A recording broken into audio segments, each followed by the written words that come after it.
Hey guys, it's Tasim Lokman from Sinar Daily, and you're watching Top News Podcast live. And right now, I'm with political analyst from Sabah, Dr. Oi San.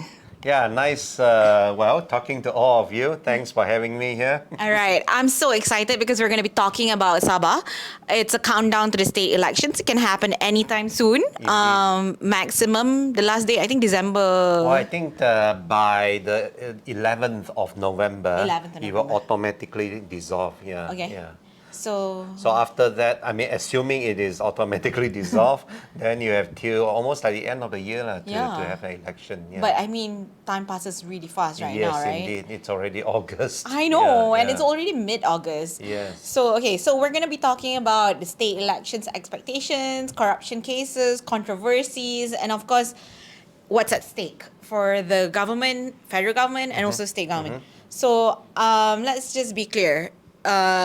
A few days ago, I think maybe it was officially announced that 23 political parties have been registered and are eligible to contest in the Sabah Yes. state Yes. elections. 23. Yes. That's a lot. Well, yeah, because it's personalities politics, right? In Sabah in particular, but Malaysia in general. Yes. So you have all these political personalities. They would like to have their own parties, right? Yes. They would not like to be under another leader, because when you are forming, let's say nowadays, very fashionable to form coalition government, right? When you're forming a coalition government, if you're head of a party, Yes. they can bargain for a ministerial position, right? Yes. Whereas if you are just, I don't know, maybe secgen or organizing secretary in the party, they say, you become deputy minister lah, or Yeah. assistant minister. So that's why everybody want to have their own party nowadays. Okay. Yeah. But like, how would it impact like the fragmentation? Is there going to be an extreme effect of, fragmented states? Oh yeah, I mean it's already a fragmented Now, right? situation now, right? Yeah. Whereby most of these parties they each have a few seats. Yeah. Those with more seats maybe 10, 20 and so on. Those with fewer seats maybe even 3 or 5. So they all try to form ruling coalitions Yes. in order to be part of government. Yeah. So what's your take for Sabah? Is 23 too much for the people? Well, on the one hand, it's a sign of, shall we say, the vibrancy of democracy, Yeah. right? They have all the different parties joining the election and so on. On the other hand, of course, then it's very difficult to have, shall we say, coherent policy for the Yes. state, right? Because each of these party, of course, they will look after their own interests Yes. and not quite, let's say, the interests of the whole state. Do you Yeah. see that in Sabah right now with the current state government? Do you see that like? Well, the state government, they have this so-called Sabah Maju Jaya, I would call them slogan, Okay. right? But of course, the state still struggles a lot from infrastructural difficulties. I mean, stable electricity, stable water supply, well-paved roads and so on. It's still very hard to come by. Yeah. Okay. So do you think there's going to be any changes or any different promises in the Well, of coming course, in the run-ups to the next state elections, various parties, they will make, shall we say, very outlandish promises, right? But, well, you need, to be blunt about it, you need money to deliver those promises, to build more roads, to have, to build dams, or to have more power generations, and so all this Yeah. needs money. And then there's this sort of tension between the state and the federal level, Okay. over money or revenues, Yeah. right? So, that's going to go on regardless of who is going to form the next state government. Okay, Yeah. but then we have to talk about the alleged corruption cases involving the aduns, right? The state assemblymen, and only 2 have been charged. yeah. But like, there's so many allegedly more. Yeah. So like, this is not new. Every few years, mesti ada huge corruption cases and outbreaks. Well, this is what I would call, I think, in political science terms, resource curse. Okay. Because Sabah, it's so blessed with so many resources, Yes. natural resources mostly, Yeah. anything from, minerals to, let's say, timber and so on. Yeah. So it's very tempting for anybody who is the power that be to so-called dip their hands in the cookies jar, Yes. right? And sometimes you get caught, Yeah. and in this case, on video, right? Yeah, exactly. yeah. So do you think people will be more like, this time around, people will be more like waiting for accountability from the people? I would I mean, like the people to. want more accountability from the I politicians. would like to see that, and I think at least in the more urban areas of Sabah, Okay. you have people who are voicing out their displeasures, trying to have more accountable governments and elected representatives and Yeah. so on. But let us not forget Sabah, it's also a very vast state, right? Yes. And in the more rural areas, it's still the struggles with daily livelihoods. So any politicians who can, shall we say, dangle Yeah. some, even though very minuscule rewards or some goodies, Okay. there are a lot of people who can be quite tempted, simply because they have very harsh livelihoods. You know, we have to sort of empathize with that as well. Yeah. Okay, so we're looking into BNPH and GRS Corporation. I think they've agreed that they will be working together. Well, I think it's in a very confusing setup I agree. because I agree. if I understand it correctly, PH is with GRS. Yes. But PH is also with BN. yes. But GRS and BN cannot work with each other. Yeah. So how does this work? I mean, so PH is essentially riding on two different horses Yes. on different directions. So I don't know. That reminds me of some movies like Ben-Hur or something. Right? Okay. Yeah. All right. So how do you think? Okay, so you already stated that it'll be like a confusing situation. yeah. But like, how do you think they would actually avoid vote splitting in this way?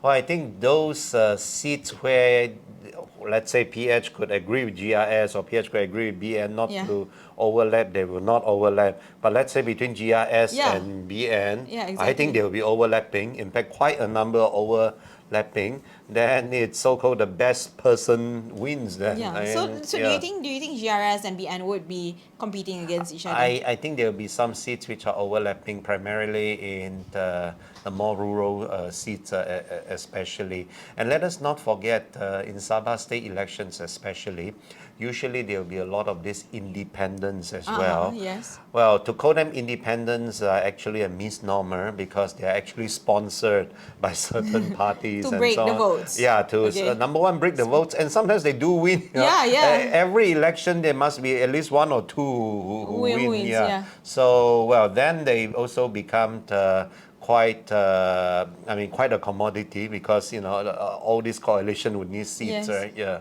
Okay, so they would become a commodity to enter the parties, right? Yeah, then they will start demanding, hey, how about making me a minister, and yeah. so on. Yeah. Okay. From the last state election, right? Uh-huh. Which happened like about 2020. I think it was COVID, during COVID. 2020 during COVID. Yeah, during COVID. Uh-huh. So that was 5 years ago. Yeah. And now it's 5 years now. Uh-huh. Do you think there's any differences between what's going to happen then and now? Because, that was totally a different situation. We That's were right. under a different Yeah, government. yeah. If we're in coalition, we're in corporation. Well, at that time, it was federally under the Muhyiddin administration, Yes. with Bersatu sort of leading the government, shall we say. Therefore, a lot of these elected representatives who are, for example, now under GRS, or especially under PGRS, they were elected under Bersatu's ticket. Yeah. So now, in fact, for the first time, they will be testing out. I mean, the Hajiji's party, Yes. the PGRS, it will have to test its mental, Okay. whether independent or Bersatu, Okay. they will still win, well, quite a number of seats. I don't think they will win a majority, but perhaps some number of seats. Okay. And of course, Bersatu is not very pleased about that, Yeah. right? That's why you see PN, it's Yes. also entering the Sabah's Yes. state election. Yes. Yeah. So, do you think there will be a... So, right now, since GRS is with PH, That's right. we won't be seeing the previous teams, right? From the 2020 election, state election? Well, PH, I think, will still try to come out in most of those urban and suburban seats. Okay. Let's say around KK, around Sandakan or Tawau, Yeah. and so on. But what is in contention primarily are those, shall we say, the more rural seats Yeah. where you will see, for example, 3, 4, 5 corners fights. Yeah. Okay. And okay, one thing that's really big happening right now is the case of Zara Qairina Mahathir and everything that's happened since. Like the involvement of potential VIPs and alleged VIP children and the whole inquest and everything, the injustice and stuff. So how do you think this case could shift the voters' sentiment towards? Yeah. Yeah. Well, of course, there have been a lot of, shall we say, some mild forms of demonstrations, pockets of demonstrations, public demonstrations in the various, again, the urban areas of Sabah, and it perpetuates also even to Malaya here, to West Malaysia. And people felt that. The justice has not been speedily and readily and judiciously delivered to Zara, right? Yes. And therefore people are angry. And whether this sort of anger will then be channeled politically as to, for example, influencing the result of state elections, I think because it's so close, it's going to make an impact. Well, the allegations are, of course, wide-ranging, ranging from various VVIP involvements and so Police on. and Well, people as people, some of this may sink in, right? Some of these allegations, and therefore they might, it might, number one, reinforce their predilections. I mean, whether they would like to vote for one side or the other. And number two, even if they are sort of standing on the fence, they might be swayed to vote for a certain side instead of for another side. Yeah. You know what's interesting? I was wondering, like, there's a lot of Sabahans that stay in KL, right? Of course. I mean, not just KL, in the West. Yeah. And a lot of people like yourself. Yeah, of course. But do you think there will be what's the voters turnout right now based on the current situation and current emotions at stake right now? What's your take on the voters turnout? Well, Sabah state election, typically voter turnouts would be at least 60, very often 65 to 70%. And let us not forget, of course, now we have 18 years old who could vote, right? Yes. And so that's also a cohort of voters to look at how, for example, like Zara, for example, is a young teenager, right? And of course, well, being teenagers, they would empathize the younger people. With her fate. So how they would vote, I think, would also be something to look out for, Okay, so the Zara case will most likely affect. Oh yeah, I think it will have an effect. That's why you see politicians from across the political divide, across the political spectrum, all scramble to either meet Zara's relatives or to do certain things about it, to issue some statements, because they felt that this is going to have an impact on the election, Okay. Okay, so I just want to just go a little bit to Datuk Sri Najib Razak. We're talking about Sabah. And he's not in Sabah, he's in jail right now. But after the recent case, I think yesterday, 2 days ago. Yeah, there was an appeal case, right? Yes. So a lot of word has it that he'll be out by September. Yeah, September or November. It's latest by November is what I heard. Yes. Okay, this is not us saying it. This is all like rumors, public talking. Yeah, we understand this. So what's your take on that and on the impact of Sabah election? Well, number one, Najib is likely to be out by next year this time because by that time he will have served about 4 years in jail. Okay. And assuming he behaves himself Parole. with 1/3 remission, right? Yes. So in theory he could be out by legally by next year this time, In right? time for elections, GE? Perhaps no, but he has 5 years ban from Oh yeah. from But it doesn't matter. election. He can. That's right. He can campaign. He can still campaign and Yeah. so on. Well, if it does come out before the Sabah state election, well, the question then becomes which side he will campaign for. Yes. If he campaigns for UMNO, his beloved party, well, that could have some impact on UMNO's chances in Sabah. Okay. UMNO is BN, right? Yes. And BN is not exactly friends with the ruling GRS in Sabah. Yes. But the ruling GRS in Sabah is very friendly with the federal Government right now. government led by PH. Yes. So it'll be a very interesting dynamic going on, right? Yes. I mean, Najib is part of UMNO. Yes. UMNO is an integral part of the federal government. Yes. And the federal government supposedly friendly to GRS, but GRS not friendly to the UMNO, BN. or BN. Yeah. So, yeah, and assuming he campaigns for BN, wow, then... Do you think exciting, whoever Najib campaigns for will definitely win? Well, you of course can't say that because number one, he's from West Malaysia, Yes. right? He might have a pronounced effect as he did, I think, in 2021 or 2022 in, let's say, Malacca and Johor. Yes, He did have a very pronounced effect, letting UMNO win. The victory quite a was number in of Johor seats. was incredible. It's overwhelming, right? But that's, Malaya, West Malaysia. Yes. In Sabah, he might have an impact, assuming he still campaigns vigorously for BN. I don't know, because I'm not sure how the federal government would see this. Right? And even without Najib, it's strange enough. With the Najib element into this equation, it's just going to stir up, even more excitement. But generally, what's the Sabah's people feelings towards Najib, sentiments towards Najib? Frankly speaking, nowadays, I think throughout Malaysia, Sabah included, because livelihood is not as easy as before.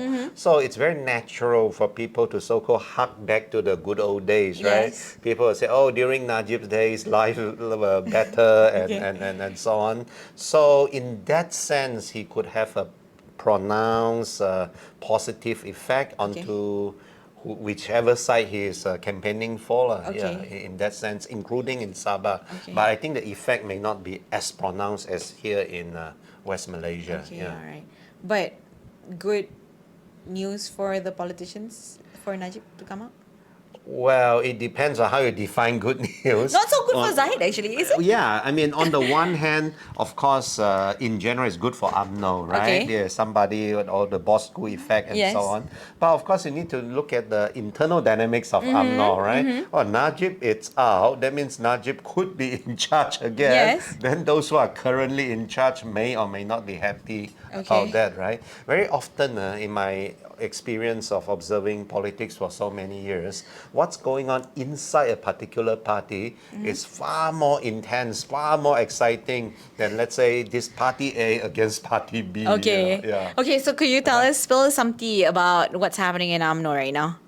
Well, I don't have some sort of insight into UMNO, but of course, as in any other political party, you have sort of a cascading effect, right? When one leader left, another leader replacing him, then the second tier, third tier would then move up, right?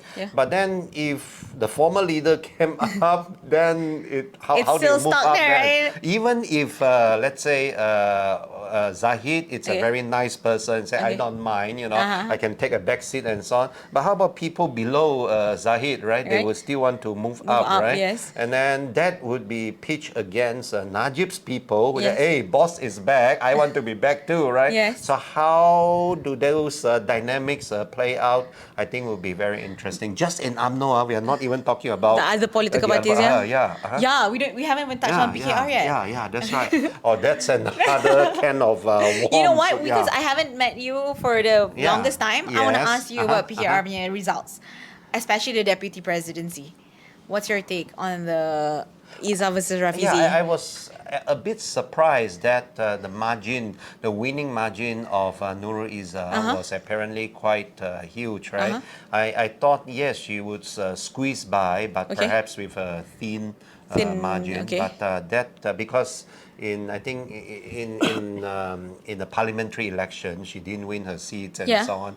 So a lot of people said, well, that sort of dimmed her prospects a little bit. Okay. But apparently, at least within her party, she's still quite popular. Popular. Of course, there's a father effect. Yeah, and, yeah. Definitely. and so on. But I think PKR, of course, has a deeper problem. Okay. Number one, the PKR has a lot of different factions, right? And that's from the very beginning of PKR, because it's a lot of these NGO people, social activists, disgruntled politicians all come together. Yes. Of course, they have their different cliques or factions, right? Yes. Number two, of course, the party president, our beloved Anwar Ibrahim, sometimes despite their differences, Dr. Mahathir and Anwar Ibrahim, they are quite similar in the sense that they don't quite tolerate their number two within the party. Okay. Remember Dr. Mahathir with Musa Hitam, Yes. and then Anwar himself, yeah. and so on, and then Abdullah Badawi and Yes. Najib. Very similar to Anwar, Yes. right? Could not tolerate Asmin Ali, and Yes. then now Rafizi. Rafizi. I'm not sure, even with the daughter, if I don't know whether they will, hopefully they will still get along and so on, yeah. Okay, that's interesting. But do you think all these items that's happening in PKR, because it was quite controversial, right, during the elections, even in Sabah alone, it was quite controversial as well. Like, do you think that would have any effects on the support on the ground, the grassroots of PKR and PH? I think in Peninsular Malaysia, it will have a very pronounced effect, Okay. because PKR supporters here, they have their different camps and so on, right? Some still support Rafizi, some stay loyal to Anwar. In Sabah, frankly speaking, PKR, I think there are You look so upset, disappointed well, with there the are PKR. many factions. Okay. I'm not sure even which or what is more aligned to Anwar, to Rafizi, Okay. and so on. So they need to sort of sort out who is a proper, or what is a proper and powerful leadership in Sabah before they can talk about Elections. election. Wow. Okay. Yeah, I mean, there are, I think in some urban seats, Okay. people will still vote for PKR and so on, but in the more rural seats, they really need to work very hard. But based on reports, so Saifuddin Nasution and Nur Izzah are in charge of the election plans. And Saifuddin has spoken out about it already for Sabah. Do you think, since you're saying that you don't even know what's happening on the ground, right, at the grassroots level, do you think there's a lot of work for PKR to do? I think so. Within the next 1.5 months, they better, put Like out start. their order and so on, because I don't know, because I think traditionally they did very well in these suburban seats, urban seats, and Yes. so on. So in the more rural seats, they perhaps need to put in more work. Why are the Yeah. rural seats important? Well, because there are many of them. Yeah? Yeah, I think More than the urban areas? Yeah, out of 73 seats, Yeah. I think maybe 2/3 are Yes, rural. yes. So yeah, you do need them to win your state government. Yeah. But that would be more of UMNO's. Would you say that's more of BN UMNO or UMNO's? GRS or Warisan, all Okay. these different I wanted to parties. ask you about Yeah, Warisan. yeah. Uh-huh. Dato' Sri Shafi Abdul said that they will contest all seats. Yes. What's your take on that? Does Warisan have it in them to fight against PH, UMNO, GRS? Well, they will still win quite a number of Okay. seats. Whether that number it's more than half, I think that is the question. Frankly speaking, I think it's a bit tough to win an outright majority in the Okay. state assembly. So at the end of the day, you still need to put together a ruling coalition. If they win quite substantial number of seats. Yeah. Okay. And, so I want to talk about just one issue that everybody has always been dealing with: statelessness and undocumented migration. Okay. How do you think? I don't want to ask you why it's not solved, whatever, because we all know it's a difficult situation. But how do you think will the political parties put forward in the campaigns? Well, it depends on what ideological preference those parties would take. Some so-called Sabah for Sabahan parties, they Yes. might say, chase them all back to Philippines or Indonesia and so on. That's, frankly speaking, not a very realistic proposition. Yes. But in terms of campaign, sometimes It works, right? it sounds good, right? But somehow you need to so-called regularize Okay. this extremely substantial group of people in Sabah. We are talking about, let's say, 1/3 of the Sabah Yes. population. It's not a very small amount. Yeah. I mean, small number. And shall we say, the human resources of Sabah also depends tremendously on these people. Yeah. Those working in the estates, those working sometimes in the households, in the coffee shops, and Yes. so on. Whether legally or illegally, that's another question. Yes. But they do work. Yes. So without them, I think Sabah Yeah. economy would suffer greatly as well. So how do you regularize these people? I think for one thing, you can go around the world. I mean, not sending another high-powered delegation, Yeah. but I mean, even by doing internet research, right? Yeah. You can see how other countries can emulate the emulate these sort of solutions, problems, right? I mean, ranging from the Middle East Yeah. to South America, how do they solve this problem? Yeah. Okay. Okay, that's quite okay. But so we met a few days ago and you said you heard 4 different theories already for Sabah. Could you share with us? Because I really want to know, because you told me you'll tell me today. There's various versions Yeah. of what's going to happen in Sabah. Some would say Warisan will come back to power, Okay. perhaps at the head of another ruling coalition. Okay. Some would say the current GIS is very strong. They will still lead the government. Then there were those who are rooting for AMNO and Okay. for BN. And there's one version which I heard, which is very interesting, that PH could lead the next state. Wow, that's very government. interesting. I think that's slightly tall order Okay. because PH nowadays, I think PH mostly in Sabah it's PK and DAP, right? Yes. So with DAP, it's let's say 6 or 7 seats. PKR, I don't know, 4 or 5 seats, how you then lead the state government? You need to put together a ruling coalition, Yeah. but those other parties with more seats than you would say, hey, why not me being Yes. the chief minister, right? Exactly. So, so there are various versions being touted nowadays. I think it's also those different parties putting up their different, Okay. shall we say, narratives.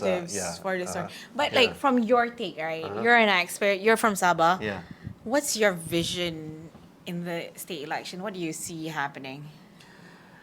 Again, I think You really cannot see it right well, now? each major parties, they will win some number of Okay. seats. Let's say they are party A, B, C, D, right? Okay. So, then it depends. If ABC could put together a coalition with a majority, then they Okay. will rule. But how about BCD or CDA or, Yeah. or something like that? So all sorts of combinations are possible. Before election, you will hear very loud rhetorics about, oh, I'm totally against that party or that party Yes. totally against me. Yes. But at election night, Yes. I think they would come together, negotiate. Yeah. They will become the best of friends if they Yes. can form a government. And then they will Yeah. always say, in politics, it's so dynamic. That's it's so right. dynamic. But you're Yeah, like the art of fighting. the impossible. So okay, if like that, what is your hope for the voters? Like, what do you hope? Because you want a better Sabah, Yeah, right? of course. I think number one, since over the last, almost a year now, we have heard a number of scandals. Yes. And then now that there's the Zara case, and then voters are also experiencing a lot of, shall we say, infrastructural inconvenience. Yes. Water, electricity, roads, and so on. Well, then you should carefully read the manifestos of various parties. Of course, those are promises, but I mean, what Yeah. What else can you depend on? do, right? And see which one you think could best address these concerns. Okay. And Sabah really needs some development because we really cannot continue like this, constantly struggle. tomorrow is my birthday. You know? Oh my God! Yeah. Happy birthday! And I'm flying back to KK to celebrate my birthday with my wife, right? Okay. But I'm half expecting to go straight from the airport to stay in a hotel instead of in my KK home because there might or might not be electricity. Are you frankly speaking. serious? Yeah, of course.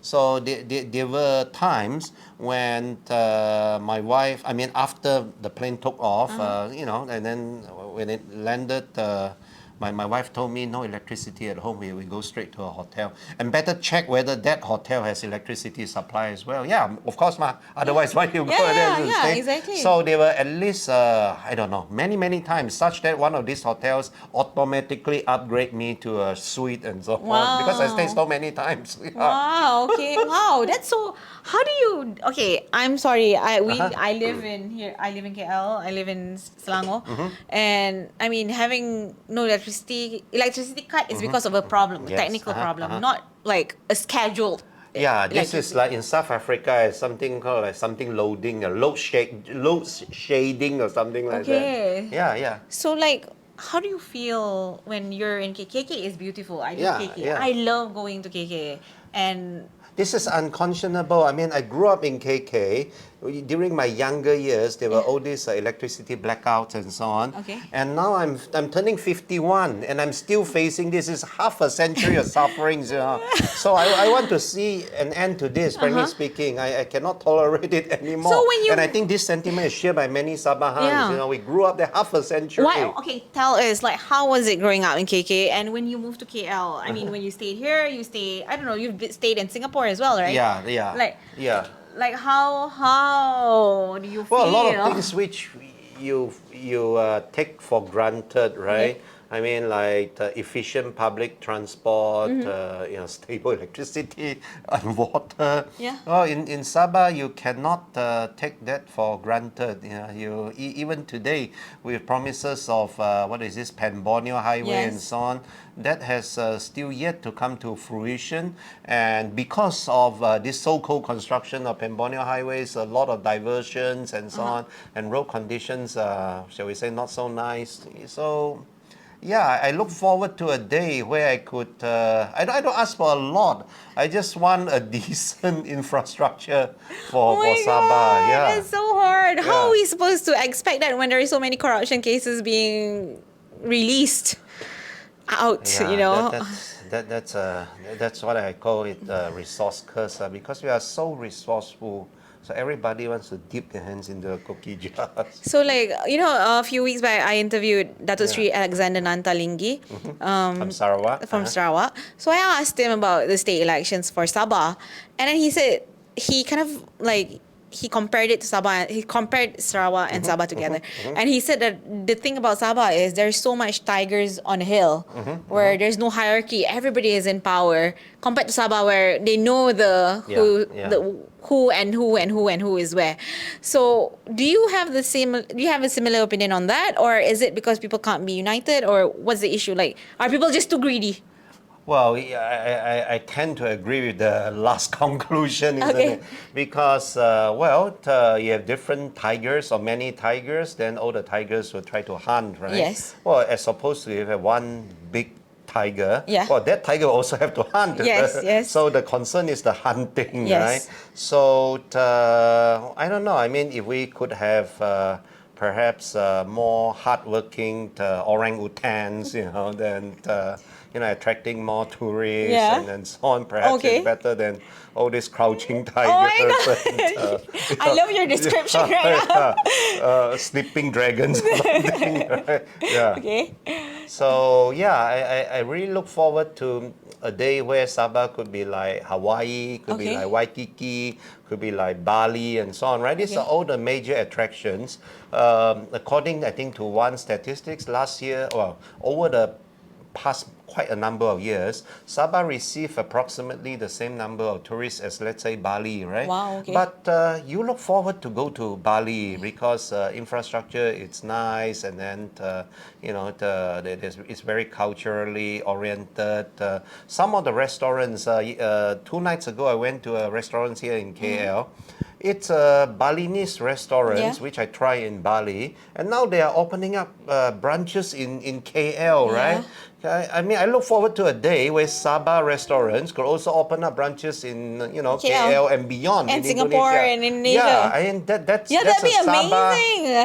I envision. Yeah. Yeah, and we need a government who could or which could sort of lead that kind of vision, Okay. which could provide that kind of opportunities for us Sabahans to shine. Do Yeah. you think the leadership, the people in power in Sabah are just too old-fashioned or too traditionalist? I don't want to say the word. Well, I I don't think want to. preoccupied with politicking. Yeah. Okay, that's And the word. and why do you do politicking? Because you want to, attain power, Yes. right? You want to attain power in order to do whatever wonderful Yeah. things you would like to do. Yeah. Yeah.